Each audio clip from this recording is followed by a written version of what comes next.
Salam, hər vaxtınız xeyir, hörmətli tamaşaçılar. ARB televiziyasının efirində Təhsil Arenası öz işinə başlayır. Sizinlə yaxın bir saat ərzində mən olacağım, İlkin Abbas.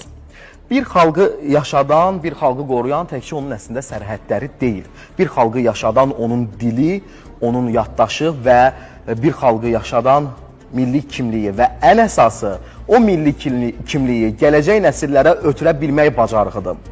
Bugün dünyanın müxtəlif ölkələrində milyonlarla Azərbaycanlı yaşayır və o Azərbaycanlılar, belə deyək, başqa cəmiyyətlərdə formalaşır, başqa dillərdə təhsil alırlar. Amma əsas bir məsələ var. Həmin o xaricdə yaşayan Azərbaycanlılar öz ana dillərində təhsil ala bilirlərmi? Öz ana dillərində onların danışması qənaətbəxşdirmi, kifayət qədər yaxşıdırmı və elə ölkələr var ki, orada yaşayan Azərbaycanlıların sayı kifayət qədər çoxdur. Amma baxırsan ki, ya Azərbaycan məktəbi yoxdur ümumiyyətlə, varsa da çox məhdud saydadır ki, bu statistik göstəricisi qarşısında elə də qənaətbəxş deyil. Səbəblər nədir? Niyə Azərbaycan məktəblərinin sayı azdır? Fəaliyyətləri niyə qənaətbəxş deyil ki, bununla bağlı cəmiyyətdə belə bir fikir formalaşıb? Bu haqda danışacağıq. Bugün Təhsil Arenasında xaricdə yaşayan Azərbaycanlıların Azərbaycan məktəbi problemindən söz açacağıq, danışacağıq və onun yaratdığı fəsadlar, çıxış yolları, səbəblərindən danışacağıq və verilişimizə başlamazdan əvvəl kiçik bir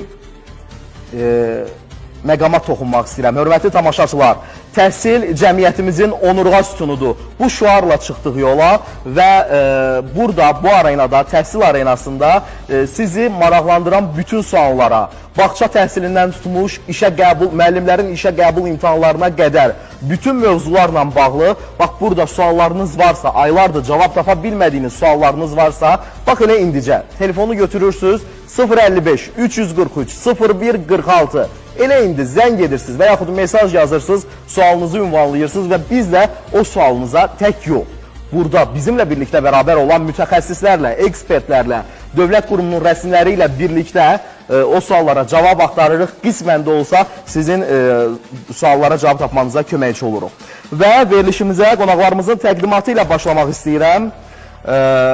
Qeyd edim ki, biraz sonra Elm və Təhsil Nazirliyindən rəsmi qonağımız hazırda efirdə olacaq, bizimlə olacaq bir neçə dəqiqə sonra. Məzahir Məmmədli, Məktəb Gülşəsi jurnalının və saytının təsisçisi, baş redaktoru, təhsil məsələləri üzrə mütəxəssis. Xoş gəlmişsiniz. Xoş bulduk. Fidan Quluzadə, Ana dili Azərbaycan məktəbi layihəsinin rəsmisi. İlham Əhmədov, Azərbaycan Dövlət Pedaqoji Universitetinin dosenti, pedaqogika üzrə fəlsəfə doktoru. Xoş gəlmişsiniz biriniz. Gəlin ilk olaraq buradan başlayaq. Ölkə xaricində Azərbaycan məktəbinin yaranmasını ilk illərdə hansı səbəblər zərur etdi? Məqsəd nə idi? Missiya nədir? Və həmin o məqsədlər, missiyalar, belə deyək, bugün qənaətbəxşdirmi, özünü doğruldurmu? Məzahir müəllim, ilk olaraq sizdən başlayaq. Ümumiyyətlə, bu Azərbaycan təcrübəsi üçün bilirsiniz ilkdir. Çünki bu məsələ ilə bağlı ilk dəfə Azərbaycan Diaspor Təşkilatı bir təşəbbüs eləmişdi. Sonra son 1-2 il ərzində Elm və Təhsil Nazirliyinin belə bir təşəbbüsü oldu ki, xaricdə təhsil alanlarla bağlı, daha doğrusu xaricdə yaşayanların evladları ilə bağlı ki, hansı ki onlar vətəndən belə deyək, kənarda olduqları üçün müəyyən bir proses gedə bilir ki, tədricən unuda bilərlər. Həm ölkəmizin tarixini unuda bilərlər, həm dillərini unuda bilərlər. Bu baxımdan müəyyən bir təşəbbüslər var idi. Yəni bu beynəlxalq təcrübədə, daha doğrusu bizim yaxın qonşu Türkiyədə də belə bir təşəbbüslə deməli çoxdandır ki, fəaliyyət göstərirlər. Onlar daha çox, məsələn, özlərinin əhalisi yaşayan yerlərdə artıq türk dilinin tədrisi deməli həm onlayn, həm də əyani şəkildə tədrisinin təşkili ilə məşğuldur. Ki, nəzərə alaq ki, Türkiyə və Almanya təcrübəsi bu mövzuda olduqca irəlidədir. Yəni, iş burasındadır ki, bizim bu iş yeni qurulur deyə müəyyən çatışmazlıqlar da var. Məsələn, bir vaxtlar böyük diasporalarımız olan ölkələrdə müəyyən istiqamətli, hətta fərdi təşəbbüslər belə var idi. Ki, yəni bu təşəbbüsü dəstəkləyən iş adamları, biraz deyək ki, pedaqoji təcrübəsi biliyi olanlar cəlb olunmuşlar, ancaq səfirliklər səviyyəsində və yaxud da ki, müəyyən bir daha çox toplandıqları, imkan olduqları bir yerdə. Amma nəzərə alsaq ki, bizim ən çox əhalinin yaşadığı Rusiya və Gürcüstandır ki, biz bu sistemdə təxminən bir Hansı işlər görülür o istiqamətdə danışacağıq Aha, yəni ki, məsələ burasındadır ki, bu iş yeni başlayır. Yaxşı olar ki, beynəlxalq təcrübə, o cümlədən yaxın qonşu ölkələrin təcrübəsi bu işə tətbiq olunsa, düşünürəm ki, müəyyən belə deyək, təcrübədən çıxış edərək bir irəliləyiş əldə etmək mümkündür. Bir milləti yaşadan onun dilidir fikrini xaricdə yaşayan Azərbaycanlıların, soydaşlarımızın timsalında necə izah edə bilərik İlham müəllim? Təbii ki, hər bir milləti, xalqı yaşadan onun dilidir, dil yoxdursa xalq yoxdur. Və bugün dünyada qloballaşma gedir, böyük miqrant axınlar var, müxtəlif istiqamətlərə. O cümlədə bizim ölkədən də xarici axın var, xüsusən müstəqillik illərində bu daha da sürətlənibdir. Bəli. Və onlar köçdükləri ölkədə Azərbaycanın elçiləri olmalıdır, bizi təmsil eləməlidirlər. Biz də dövlət olaraq, dövlət siyasəti olaraq orada yaşayan insanların yeni nəslinin ana vətənlə əlaqələrini daim saxlamağa, qorumağa və ana vətən haqqında onları maarifləndirməyə, tarixi, coğrafiyası, dili, ədəbiyyatı, mədəniyyəti və s. Yəni, bunlar sistemli şəkildə dövlət siyasəti formasında həyata keçməlidir. Bunu əsasən mən bildiyim qədər Diaspora Komitəsi eləməyə çalışır. Yeri gəlmişkən, Gürcüstanda yaşayan soydaşlarımızla bağlı, oradakı məktəb məsələsi ilə bağlı bir reportajımız olacaq. Diqqətiniz təhsil arenasında olsun. Bir neçə ölkə, belə deyək, xarici ölkədən bağlantılar, reportajlar olacaq ki, sizlərin diqqətinə çatdıracağıq. Fidan xanım, ana dili Azərbaycan dili layihəsi ilə bağlı kifayət qədər işlər görülür, yəni uğurlu işlər görülür bu istiqamətdə. Ümumiyyətlə, belə deyək də, bu məktəblər bugün olmasa, bu işlər görülməsə, biz əslində xaricdə yaşayan Azərbaycanlıların timsalında nə itirmiş olarıq, nə itirə bilərik? Hər vaxtınız xeyir olsun. Ana dili Azərbaycan məktəbi artıq 3 ildir ki, fəaliyyət göstərir və minlərdən çox soydaşlarımız var ki, artıq bu layihədən yetərincə istifadə edir.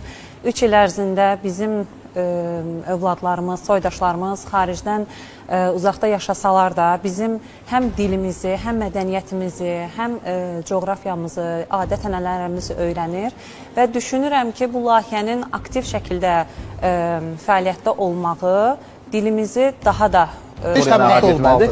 Amma buna baxan halda təbliğat, təşviqat işləri də aparılır. İlham müəllim, məsələyə bir də milli dəyərlər, milli kimlik məsələsi aspektindən yanaşsaq, bugün misal üçün kifayət qədər ölkə xaricində olanda da təəssüflər olsun ki, elə ailələrlə qarşılaşırıq ki, bəlkə də siz də qarşılaşmışsınız. Yəni, elə ailələr var ki, bugün xaricdə yaşayanlar, özləri Azərbaycan dilində, istər evdə, istər, yəni belə deyək də, soydaşları ilə birlikdə olanda danışmırlar, yayınırlar Azərbaycan ilə danışmağa, amma övladlarını bununla bağlı, belə deyək də, təbliğ işləri aparırlar, təşviq edirlər Azərbaycan ilə danışmağa. Sizcə bu necə ədalətli yanaşmadır? Övlad hər şey valideyndən götürmürmü? Valideyn bugün əgər öz evində və yaxud da öz həmyerliləri ilə Azərbaycanca danışmırsa, danışmaqdan qaçırsa, o övladından nə tələb edər və yeni nəsil Azərbaycanlı ona baxıb nə götürəcək? Mən əvvəl sizin bayaq səsləndirdiyiniz məsələyə münasibət bildirmək istəyirəm. Buyurun. Deməli, bu məsələ həqiqətən də strateji yanaşma tələb edən məsələdir. Ümumiyyətlə, təhsil istənilən məsələsi təhsilin.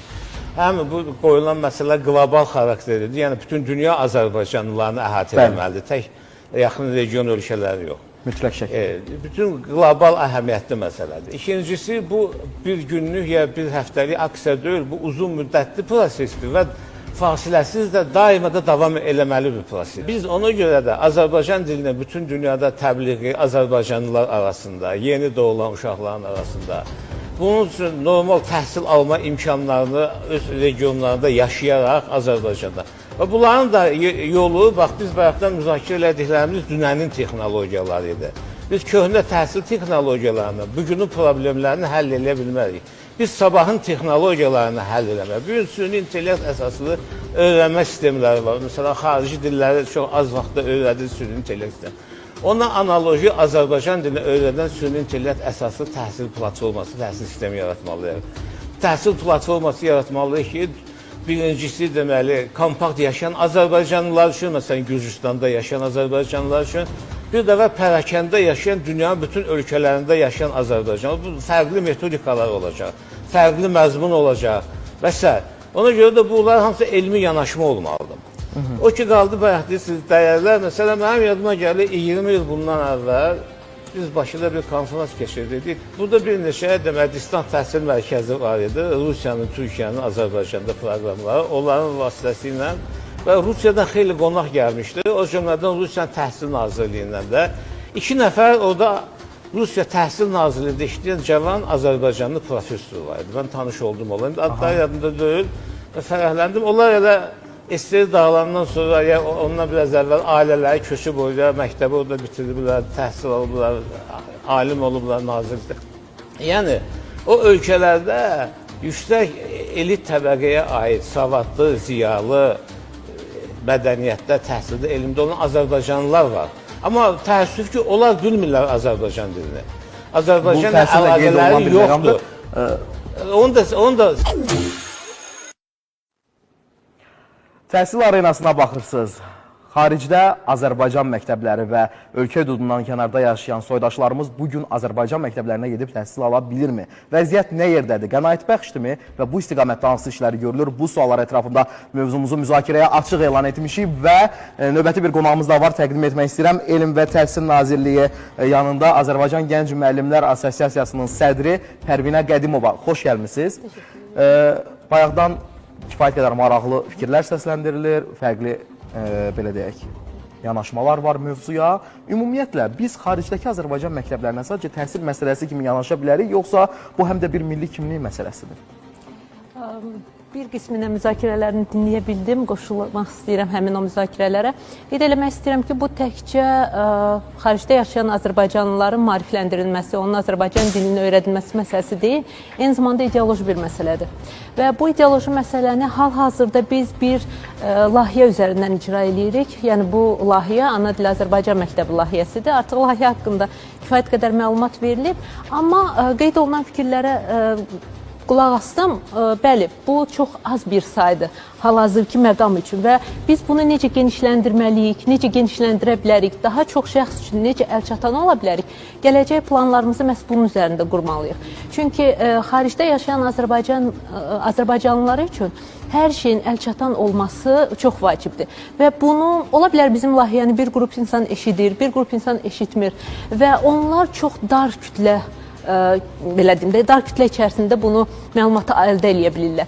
Biz düşünürük ki, gələcəkdə bu tip layihələrin daha da genişləndirilməsi teledərs formatında keçirilsə daha yaxşı olar. Yəni, A-dan Z-yə qədər Azərbaycan dilinin bütün qanun uyğunluqları, bütün qaydaları...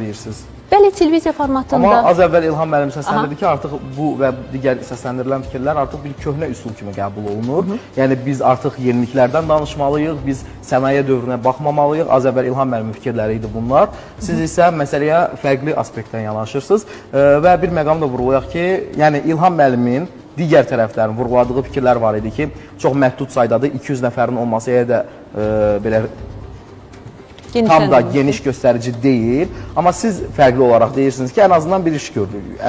Bəli, bir iş görülür. Amma sizin bir şey nəzərinizə çatdırmaq istəyirəm ki, bu yalnız bir yarım ildə olan saydı 200 nəfər. Digər yarım illəri də nəzərə alsaq, ümumilikdə 4 ildə artıq bu layihə keçirilir. Bu məsələ QHT təşəbbüsü ilə həll olan məsələ deyil. Bu dövlət siyasəti ilə həll olmalıdır. Diaspora Komitəsi, Təhsil Nazirliyi, Azərbaycan hökuməti irəli düşməlidir.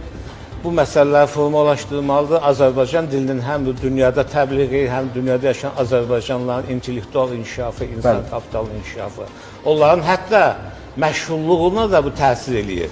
Biz bax, ona analoji Azərbaycan dilində belə bir platforma yaratmalıyıq ki, təlim onlayn peşə kursları, dünyada yaşayan Azərbaycanlılar oxusunlar, öyrəsin. Onların çoxsu gedir oraya, müəyyən qismi var, orada bahadır, kurslar oxumağa imkanı yoxdur və yaxud da ki, bir başqa digər problemlər var. Həm də daxili bazar üçün. Bizim daxili bazarda da əmək bazarında böyük disproporsiya var. Yəni, biz bu məsələni daxili bazarın, daxili yaşayan vətəndaşların mənafeyini düşünmədən onu da eləyə bilməliyik. Yəni, elə eləməliyik ki, həm daxili auditoriya, həm xarici auditoriya, Vəhdət təşkil etməlidir, Azərbaycanlıların bir hamısı bundan faydalana bilsin. Və bu da işlər bir növ strategiya vəhdət lazımdır. təşkil etməlidir. Dövlət səviyyəsində Siz gəl strategiya bilirik ki, lazımdır. Azərbaycanda fəaliyyət göstərən qeyri-dillərdə olan məktəblər var. Məsələn, Gürcü dilində fəaliyyət göstərən məktəb var, Rus dilində.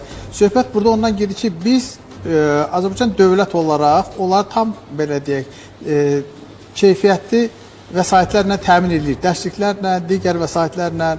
Amma bizim məsələn xaricdə yaşayan vətəndaşlarımız var ki, məsələn Gürcüstanda olan məktəblərdə vəsaiti, daha doğrusu lazım olan kitabları Azərbaycan dövləti yenə də öz hesabına çap edir və ora göndərir. Hələ onunla belə yenə də orada görürsünüz, dərs saatının azalması halları gedir, azala gedir. Başqa bir tərəfdən deməli məktəblər bağlanır. Yəni təəssüf olan hal odur ki, yəni Azərbaycan dili məktəblərdə Gürcü dilinin tədrisinə etiraz yoxdur. Çünki bunlar oranın vətəndaşlarıdır.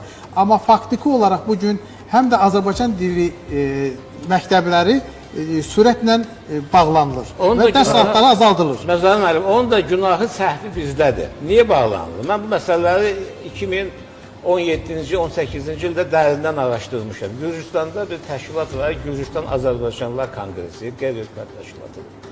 Mən onun sədri ilə bir dəfə söhbət edəndə o mənə orada məktəblərdə vəziyyəti danışdı. Araşdırdım, məlum oldu ki, SSR dağılandan sonra biz Gürcüstanda yaşayan insanlar üçün burada ali təhsil imkanı yaratmamışıq. Onlar bura gəlib oxusalar, xarici vətəndaş kimi 2 qat artıq pulla ödəməlidirlər, oxumalıdırlar. Müəllimlər Sovet dönəmində oxuyub, yaşlanıb təqaüdə gedirlər. Getdikcə məktəblərdə fən müəllimləri azalır. Fən müəllimi azaldıqca da Gürcüstan Təhsil Nazirliyi 15 dənə fəndən 5-inin müəllimi yoxdur. Məktəbi bağlayırlar. Bunların da qanunu var, bu da qanunu tələb edir. Müəllim, çox mühüm bir məsələyə toxundunuz əslində. Diasporaların fəaliyyətindən və get-gedə bu məktəblərin bağlanmasından. Ümumiyyətlə, məktəblərin bağlanması gələcəkdə Azərbaycan dili ilə bağlı, xaricdə yaşayan Azərbaycanlardan söhbət gedir. Hansısa bir risk, təhlükə ilə bağlı həyəcan siqnalı ola bilərmi bu vəziyyət? Əlbəttə ki, birincisi biz hələ özümüz burada faktiki olaraq evladlarımız müəyyən təsir dairələrində olurlar.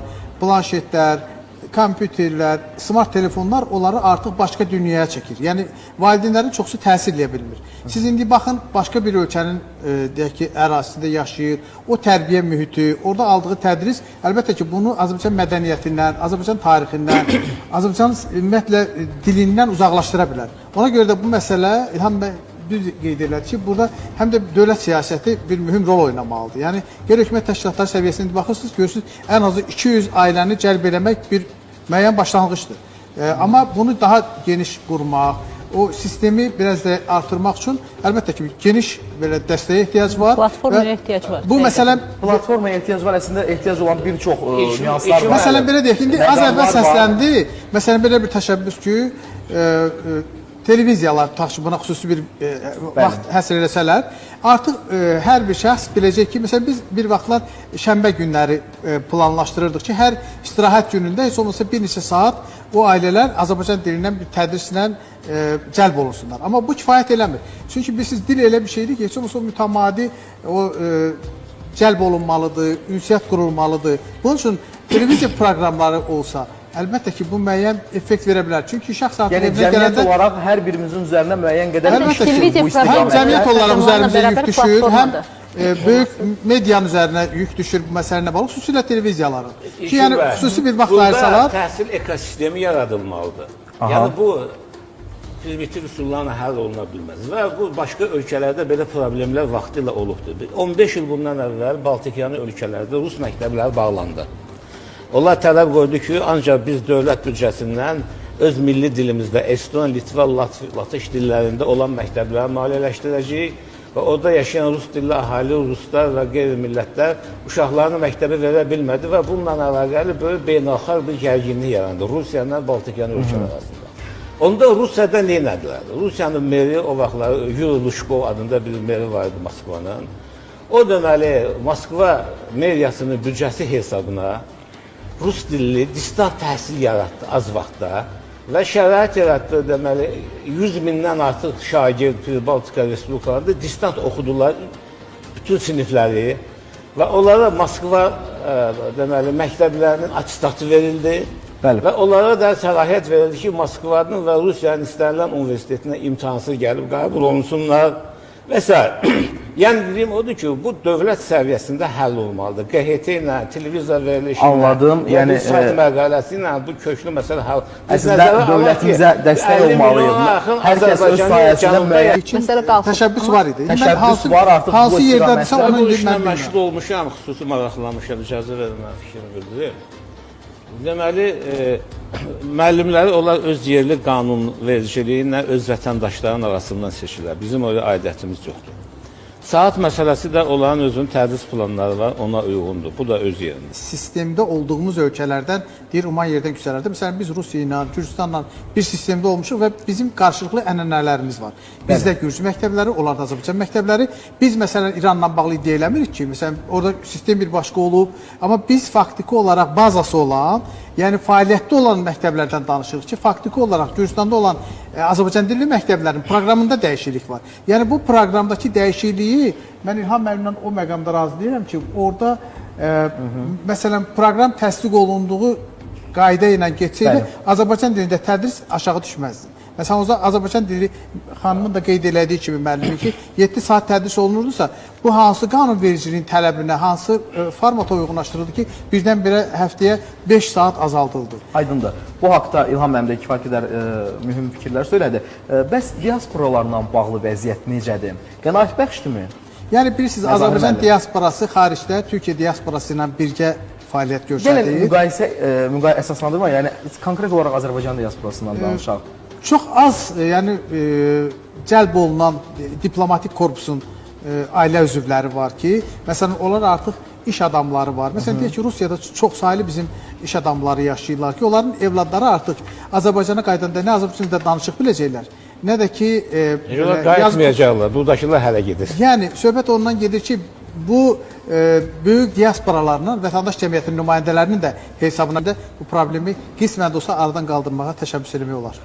Və bugün təhsil arenasında Azərbaycan hüdudlarından kənarda yaşayan soydaşlarımızın dil məsələsinə, oradakı Azərbaycan məktəbi məsələsinə toxunduq və müzakirələr zamanı bir onu başa düşdük ki, yəni əsas qayə onu çıxartdıq ki, əslində məsələ təkcə məktəb məsələsi deyil, məsələ həm də dil, milli kimlik məsələsidir və bir xalqın dilini qoruması əslində özünü yox, milli kimliyini qoruması deməkdir. Bunu unutmayaq, unutmamalıyıq və bu istiqamətdə hamımız düşünüb lazımi real addımları atmalıyıq.